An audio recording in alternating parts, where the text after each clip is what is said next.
Party Sharadchandra Pawar या कार्यालयासमोर उभे आहोत। या ठिकाणी शहराध्यक्ष प्रशांत जगताप जे नवीन चिन्ह त्यांच्या पक्षाला मिळालेलं आहे तुतारी, याचा स्टिकर आता या ठिकाणी टू व्हीलरला लावताना आपण प्रत्यक्षात पाहिलं। अध्यक्षजी पहिल्यांदा अभिनंदन, तुतारी हे चिन्ह मिळालं आणि अर्थात त्या माध्यमातून आज तुम्ही फुंकूनही दाखवलं, कारण की ते तुतारी फुंकण्याचा आवाज आता थेट दिल्लीपर्यंत पोहोचवण्याचा तुम्ही आज निर्धार या मेळाव्यामध्ये केलेला आहे।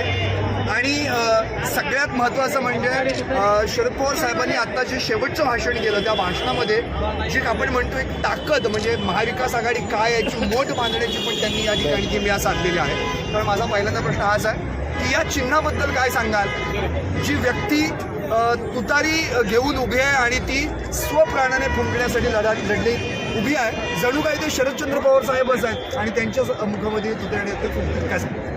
निश्चित आनंद आहे। आता एकदाचा जे काय सोक्षमोक्ष लागलेला आहे, पक्ष पळवण्याचा विषय असेल, चिन्ह पळवण्याचा विषय असेल, हा विषय संपला आहे आणि आता आम्हाला नवीन चिन्ह नाव आणि चिन्ह म्हणजे नॅशनलिस्ट काँग्रेस पार्टी शरदचंद्र पवार आणि तुतारी घेतलेला नाही का मनुष्य हे चिन्ह मिळाले, त्याच्यामुळं एक वेगळा आत्मविश्वास आहे। मी पहिल्यापासून सांगत होतो की चिन्ह नाव याच्यामध्ये फार आम्ही काय याच्यामध्ये टेन्शन घेणार नाही, त्याचं कारण शरदचंद्रजी पवार साहेबांचं नाव हेच आमचं नका पक्ष हेच आमचं चिन्ह, पण आज हे मिळाले।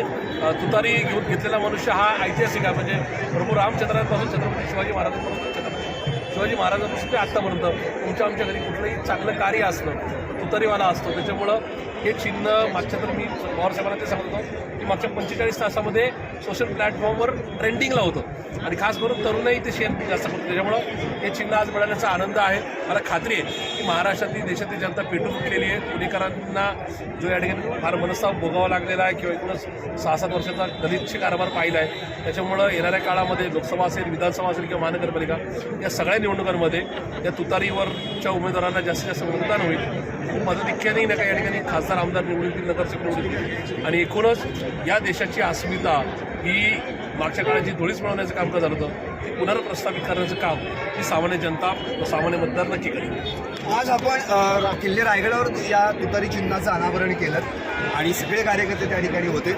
एक मध्ये त्या दरम्यान एक किस्सा असाही घडला, अमोल मिटकर आणि जितेंद्र आव्हाडांना चॅलेंज दिलं की तुम्ही जर तुतारी फुंकून दाखवली तर मी 1 लाखाचा धनादेश देईन आणि सरकारनामाची ती बातमी पण लावली आहे। किस्सा असा घडला की त्यांनी 1 लाखाचा धनादेश म्हटला तर इकडे तर यांनी तुतारी फुंकून दाखवली आव्हाडांनी, पण यांनी जो चेक लिहिला तो सुद्धा इतका चुकीचा लिहिला आणि ते आता त्याच्यावर ट्रोलिंग होत आहेत। म्हणजे जिथे पे लिहिलेलं आहे म्हणजे ज्या माणसाचं नाव लिहायचं आहे तिथं रक्कम टाकलेली आहे आणि जिथं रक्कम लिहायची आहे तिथं माणसाचं नाव टाकलं आहे, त्यामुळे तो आता काही चेक वटणार नाही आहे। त्यामुळे आता त्यांचा जो पक्ष आहे त्याचे जे उमेदवार असतील ते इलेक्शनला वटतील का असा प्रश्न आता पडलेला आहे, म्हणजे किमान ते ट्रोल कसं होतात तुमचं काय?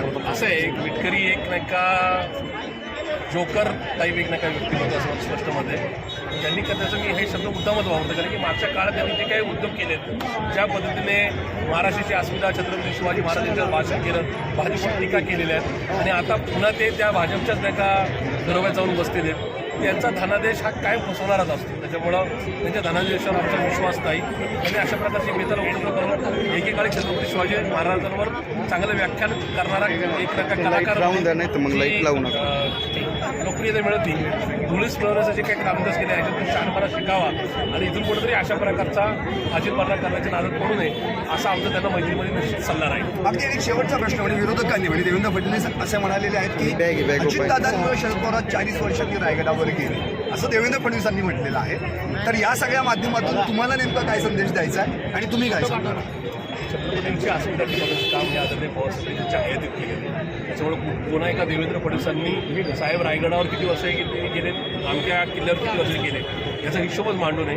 तुम्ही रायगडावर जाऊन सामान्य जनतेची रयतेची फसवणूक केलेली आहे, याच्यापेक्षा रायगडावर न जाता इतकी वर्ष सामान्य जनतेला छत्रपती शिवाजी महाराजांचं स्वराज्य अपेक्षित आहे त्या पद्धतीचा कारभार या ठिकाणी छत्रपती शिवाजी महाराजांचा वारसा मानत त्यांचा ऐतिहासिक इतिहास जपत पवारसाहेबांनी केलेला आहे. त्याच्यामुळं देवेंद्र फडणवीस तुम्ही वारंवार रायगडावर जाऊन जे लोकांना फसवत आहेत तुमच्यातला आणि पवारसाहेबांमधला फरक की सामान्य पुणेकर सामान्य महाराष्ट्रातील जनता नेमके जाणते असं मला त्यांना नेमकं सांगायचं. नक्कीच एकंदरीत